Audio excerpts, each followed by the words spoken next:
Welcome to Action Zone. This week, Javier Bardem as narco boss Pablo Escobar. We go back to the 80s. And we pull some stunts with Johnny Knoxville. But first, Action News. Benedict Cumberbatch is keen to step behind the camera and become a director. The Avengers Infinity War star reveals he started thinking about a new career after serving as an executive producer on the miniseries Patrick Melrose. But he's worried the job may be too much to handle. Benedict has also explained that he doesn't want to direct a project in which he also acts, and admits that the time commitment it takes to helm a feature film worries him, because he has small children to take care of. He notes that, much like his going back to the theater, sitting in the directing chair would have to start small, because of his family and wanting to be a more present dad. Meanwhile, Benedict has a number of new projects that will keep him busy on screen. He'll also be featured in a TV film about Britain's Brexit drama, as well as, of course, the next Avengers movie, which comes out next year. Margot Robbie has signed on to produce a movie about a group of incarcerated female firefighters. It'll be based on a New York Times Magazine article, The Incarcerated Women Who Fight California's Wildfires, which has been adapted for the screen. The film will center on a group of female prisoners who fight wildfires in California with only 3 weeks of training. The women risk their lives for $2 an hour. Robbie has produced several movies under her Lucky Chap Entertainment banner, and earlier this year opened up about wanting to use the company to promote a wide range of women's stories, like her 2017 film I, Tonya, which earned her an Academy Award nomination for Best Actress. She's noted that the company isn't there just to make starring vehicles for her, but for any actress. They want female-driven content, and if there are female filmmakers telling those stories as well, that's even better. Margot is also planning to produce and star in a Suicide Squad spin-off based around her character Harley Quinn. Filmmaker Kathy Yan signed on to direct the project in April, and production is slated to get underway at the end of this year. The film will reportedly be based on the Birds of Prey comic book series. Tom Cruise has hinted that he's started filming the hotly anticipated military action sequel Top Gun: Maverick. Fans of the 1986 military drama, in which Tom played hotshot pilot Pete Maverick Mitchell, have long demanded a follow-up. And the star teased the new movie on Twitter by posting a picture of himself back in U.S. Air Force gear and looking at his character's F-14A Tomcat plane. Beneath the image, which also includes the words "Feel the Need," he simply wrote #Day1, indicating that filming has already begun. Val Kilmer, who played Maverick's rival Tom Iceman Kaczynski in the first film, has said for years that he'd like to come back as well, and recent reports seem to confirm him as a member of the cast. The project has long been in the pipeline, but was delayed by the death of the original movie's director Tony Scott in 2012. The sequel is expected to be set in the present day and explore the implications of drone warfare. Top Gun: Maverick is set for release in July 2019, a year after Tom's latest action blockbuster Mission Impossible Fallout hit cinemas.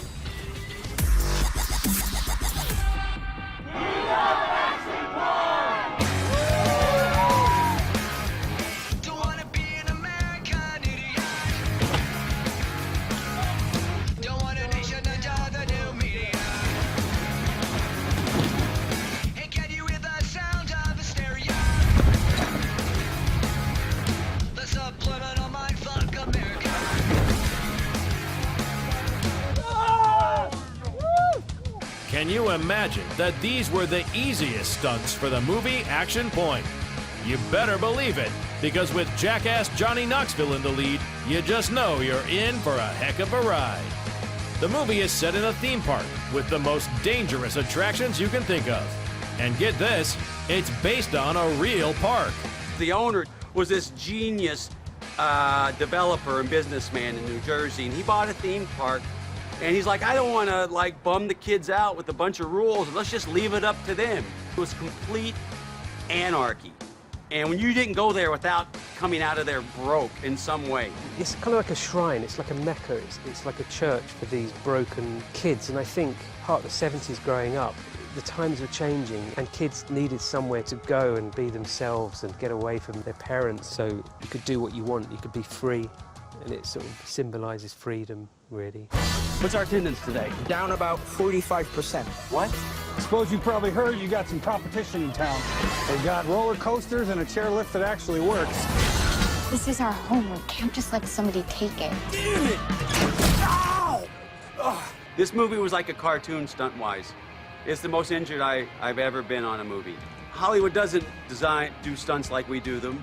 When I was talking to the stunt guys ahead of time, I said, on this, I want everyone to be doing their stunts for real. We're not cutting on the action. We're not getting out wires. We're not going to pads. We're going to dirt or concrete. And I felt bad about asking them to do that because I don't want them to get, like, seriously injured, obviously. But they were so excited because they don't get to do that. They felt they were free. As protective as he is of the rest of the stuntmen, he's totally careless with his own body. Knoxville is known for pulling the most crazy and dangerous stunts himself and won't stop until he's done them perfectly. The tree jump is one. I did the tree jump. I leapt from one tree branch, missed the other, whoops, and smashed down on a shed roof and hit the ground. And I didn't think I was going to walk away from that one so well. And so I was sitting in my trailer. I mean, the shot looked great, but I was sitting in my trailer. I'm like, I don't feel right about this because I don't feel that injured. But like 30 minutes later, I started going, oh, ow. I had broken my wrist and busted my knee. And I'm like, okay, we got it. I don't have to do it again. Shooting the movie sent Johnny to the emergency room more than once. He even popped his eye out at one point, which is as nasty as it sounds. Luckily, the medical staff gave him some great advice on that one. The doctors told me I can't blow my nose or sneeze for 6 weeks. I'm like, how can I not? I have allergies. So like 4 or 5 days after the first blowout fracture of my eye, I think that's what they call it, Connie's and I are walking around Cape Town, and we had a couple, and he says something funny. I got my eye patch on at this point, and he says something funny for what reason, I have no idea. But when I laughed, I covered my nose and held my, I covered my nose and blew in, and my eye goes doink again. Double vision, I just pop it back in, and oh, the eyeball? Oh, you're literally crying over the eyeball? Oh, sweetheart, I'm fine. My eye's okay. It went back in. Oh, I thought you were. You don't. I thought she was upset. She's like, stop hugging me. Don't touch me. Finish the interview. She had tears coming down her face. Unfortunately, we won't see any footage of a one-eyed Knoxville in the movie. On the other hand, just imagining it has already scarred us for life. If you want to see all the crazy stunts he pulled, you should definitely check out Action Point.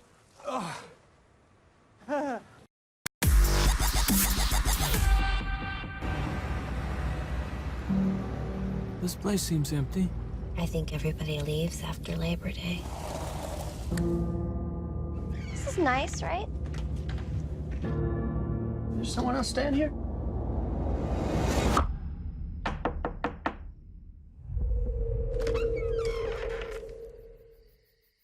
Is Tamara home? I think you have the wrong trailer. Nah, it's not the wrong trailer. This girl just wanted to know if someone was home. And now that she does know, the horror can begin.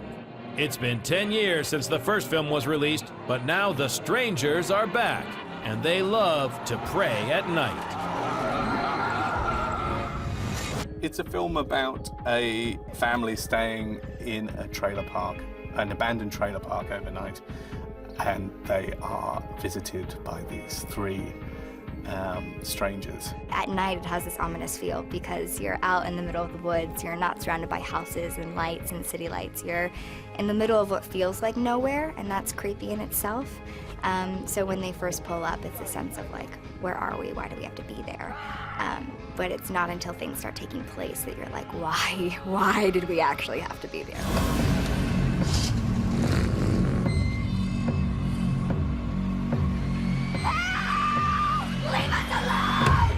There's a real mixture of terror and anger. You know, you're just like, why? You know, when your characters go, why are you doing this to me? I think the audience are going the same. Why?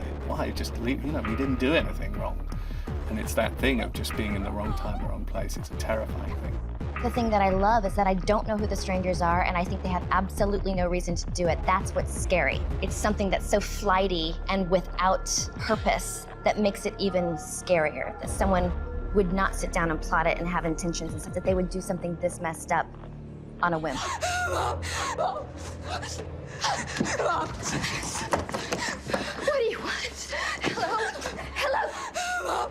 Can you hear me? I need to report a murder. Hello? Can anyone hear me?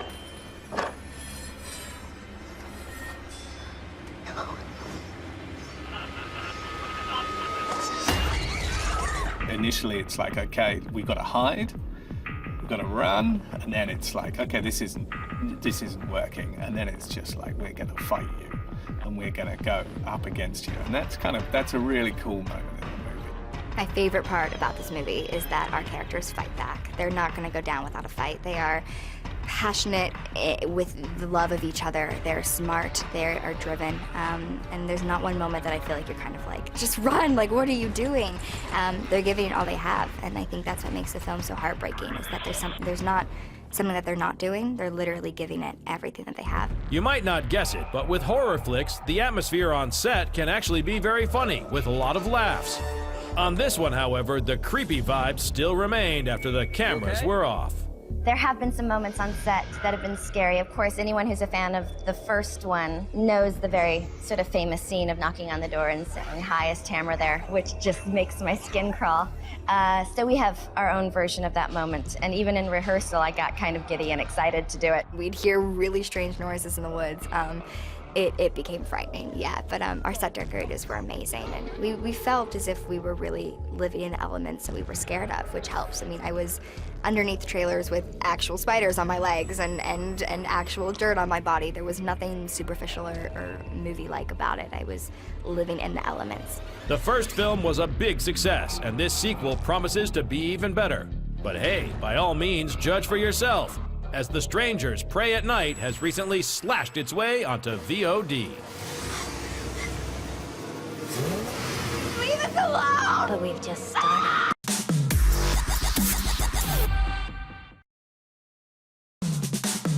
Coming up, Javier Bardem as narco boss Pablo Escobar. But first, let's check out the comeback of the 80s. You ready to go? Ready to go. It's time to grow out that mullet and strap on those shoulder pads, because the 80s are back.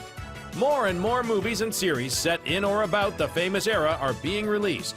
And we're not talking about reboots like Tron, Mad Max, or Wall Street, because let's face it, studios recycle pretty much everything, regardless of how old the original is. No, instead we mean nostalgic entertainment like Stranger Things, Dark, The Americans, The Goldbergs, Red Oak, the Black Mirror episode San Junipero, or Steven Spielberg's latest title, Ready Player One. That last one is set in the not-so-distant future, where people spend all their time in a virtual world called Oasis. Hello. If you're watching this, I'm dead. I created a hidden object, an Easter egg. The first person to find the egg will inherit $500 billion and total control of the Oasis itself. The inventor of Oasis was a major 80s geek, so solving his puzzle requires an immense amount of 80s knowledge. But of course, Ready Player One is just one example of the current hype. What is it that fascinates us so much about that era? I think because it was a simpler time. It was also a fun time, and it was over the top, and everybody was, trying new things, and it was I think it was an interesting transitional period, because the 70s was still very turbulent, and the 90s were really we had a bit of our drama as well. But the 80s was this interesting window of time where people were a little bit more prosperous. It was a bit of a peace for once. All very true, but there are many more reasons. For instance, it was the last pre-digital decade. By the 90s, everyone had cable TV, PCs had become mainstream, and soon the internet kicked in. Also, the 80s looked distant yet still recognizable. The 70s can seem too alien, while the 90s are too familiar. And of course, we have to mention the bizarre style of the decade. Simply put, everything was over the top, from the music to the clothes to the haircuts. The reason for this is because it's the last era when you had what you might call forced mass culture. Everyone saw the same things at the same time.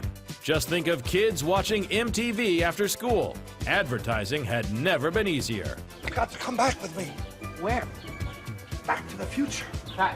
The last reason for the popularity of the 80s is that this is the perfect time for that decade's nostalgia. People in their 30s and 40s remember the time from their own youth and often have kids old enough to listen to the era's music and make fun of the haircuts. Also, a lot of directors that are now breaking through were born in that decade and like to capitalize on their own nostalgia. We're not quite sure how long the trend will continue, but we're hoping we get to enjoy it for at least a little while longer.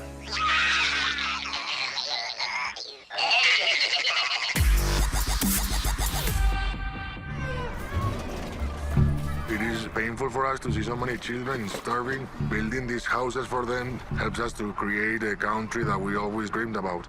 That day I decide that I don't care how Pablo makes his money.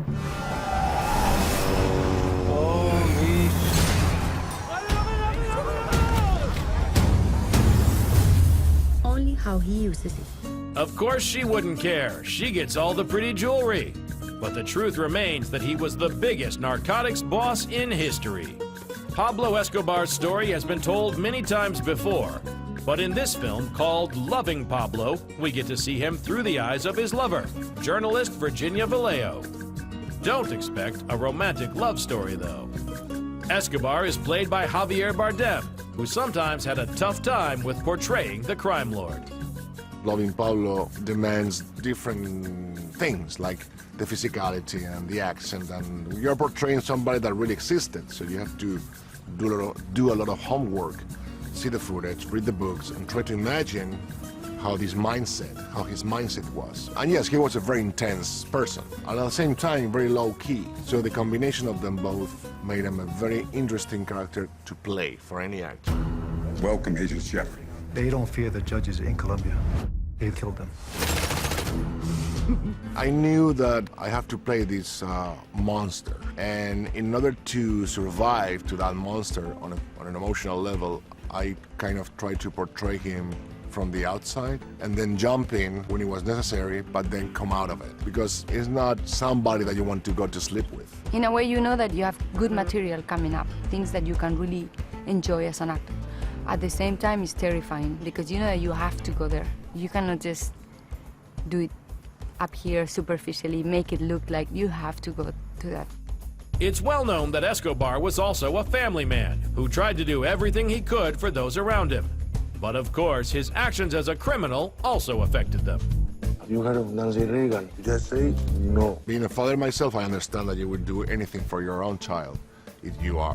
But at the same time, I don't understand how a person can really create that horror around him and that pain, including to his own family, when you are a father. There's something that I will never understand, which is how will you go that far in order to put his own family in so much danger by the greed, by the ambition of having more and more and more. Javier Bardem and Penelope Cruz got married in 2010, but that hasn't stopped them from working together on several projects, including this one. It was a great opportunity for us to improve our craft, in the sense that we were able to jump into creating these two people that were just them, interact with each other being them, and then once it was done, we will come back to our life, which is far way more important than any other job. And that gave us the chance to have actually a lot of fun. So at the end, it was way more enjoyable than we expected.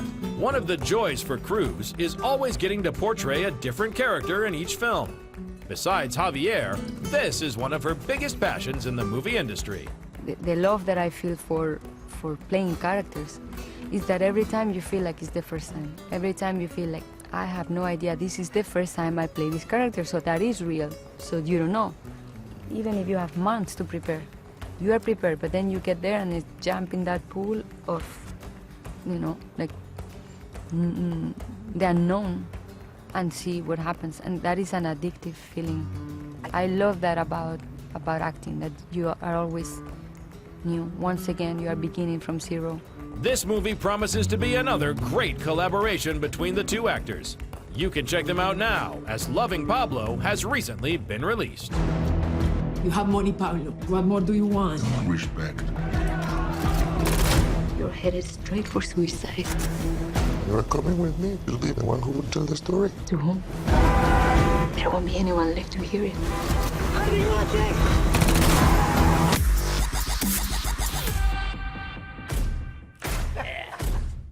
She's Pacific Rim. Uprising. And that's all we need to know. Uprising is a follow-up to the first Pacific Rim from back in 2013. The original was directed by Guillermo del Toro, but as he was too busy for this sequel, the recent Oscar winner went from director to producer, though he was also too busy to connect with the new cast all the time. Guillermo, answer my calls, man. What's going on? Well, in this crazy process, he was working on The Shape of Water, and we obviously had to give him previs to review and speak about different ideas, and he would get back and, which is crazy, while working on another film. But he was heavily involved in the process, knowing that we wanted to take a new and fresh direction. So that's something that I was quite happy to know. When they hear the sound of the drum, they'll be saying, oh Lord, here they come. Even without Guillermo, this movie looks pretty much like the first one, so you'll know exactly what to expect. Big-ass robots fighting big-ass monsters. We won't see much of the old cast return, though, as this story is set 10 years later. Cadets, you better gear up. I would say that this is based on the origin story to Jaeger pilots. It's about the uprise of a new generation, a young generation, who don't care that they're not ready for the obstacle that they want to face, and who are led by a Stack of Pentecost son, Jake Pentecost. And I think if you're not sold by that, then I have nothing left. I'll pay you. Nah, you don't have to pay us, John. From the looks of it, this movie already cost a lot of money. Besides, you had us at Jaegers. Those are the huge Power Ranger-looking robots, each one controlled by 2 humans. Of course, on set, this looks very different than what the audience can see on screen. When you go and see it for the first time, it's like, oh my gosh, that's way better than I imagined, And 50% of the movie isn't even done when you get done with it, It's like you're making a whole other movie when you go into post-production. The thing that isn't so fun is, imagining this thing that they're holding up, an orange piece of tape, being a giant kaiju or a Jaeger, You're like, how do I make my brain do that? So that was a challenge, but it was also really fun. You just have to kick in your imagination skills. No, don't give up. You give up way too easy. That's what they think. Appearing in one of the biggest blockbusters of 2018 was a bit intimidating for Kaylee Spaney, a fresh face in the Hollywood industry. Luckily, she got some help from the more experienced actors like Boyega and Scott Eastwood. They were really cool. I mean, I felt like they were my brothers on set, so we always gave each other a hard time, and we're always picking on each other and playing pranks, but it was all out of love. And I got so lucky to work with them, and John was so good and took care of me, and he just came off of, huge sci-fi film. But he understood through my eyes, what it was like my first time on a big set with CGI and green screens, and how that was kind of intimidating for me. And he broke it down for me. While Kaylee was busy getting used to the set, John and Scott had some other challenges themselves. It was sort of learning the dance that John and I had to do together, right? We had to be in sync. So that was fun. We had to learn how to move together. You remember our old move? Hell yeah. I'm a phenomenal dancer, so I didn't need any dancing lessons. John, on the other hand, he needs a lot of help. I taught him everything he knows. Next week in Action Zone, we'll have plenty more in store for you. Make sure not to miss it.